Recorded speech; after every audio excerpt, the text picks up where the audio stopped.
আমরা অতিরিক্ত ম্যাচুরিটি দেখাতে গিয়ে নিজের জীবনকে উপভোগ করতে পারি না। বড় হয়েছি এখন, আর এসব ইচ্ছে মানায় না। লোকে কি ভাববে, সমাজের চোখে ছোট হব, এগুলো এখন বাচ্চামি, আমাদের সাজে না। এইসব কিছু ভেবেই আমরা প্রতিনিয়ত নিজের ইচ্ছে, শখ, স্বপ্ন নিজের হাতে মেরে ফেলছি।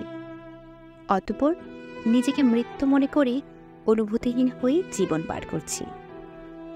আপনার যদি ৪৫ বছর বয়সে গিয়েও বৃষ্টিতে ভিজে গোসল করতে মনে যায়, কিচ্ছু না ভেবে উঠোনে নেমে পড়ুন। আপনারা স্বামী স্ত্রী একসাথে যদি একান্ত সময় কাটাতে মন চায়, দূরে কোথাও চলে যান। ইস, ছেলে মেয়ে বড় হয়েছে, কি ভাববে, এই চিন্তা মাথা থেকে ছেড়ে ফেলুন।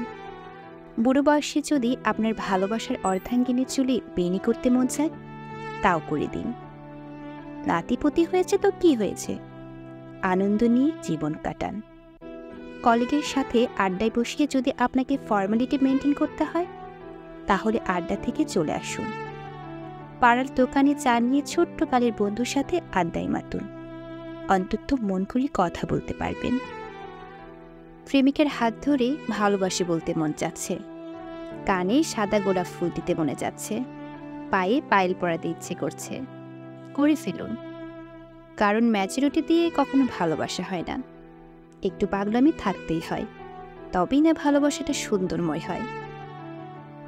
লাল টুকটুকে শাড়ি পরতে মনে চাইছে, বয়স বেড়েছে, মানুষ বলবে বুড়ি বয়সে শখ কত। ভাবুক না, আপনি শাড়ি পরে ফেলুন, দরকার পড়লেও হাত ভরতে চড়িয়ে পড়ুন, একটা টিপও পরেন।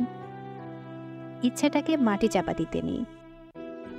জীবন তো ছোট, লোকে এমনিতেও আপনাকে ভালো চোখে দেখবে না।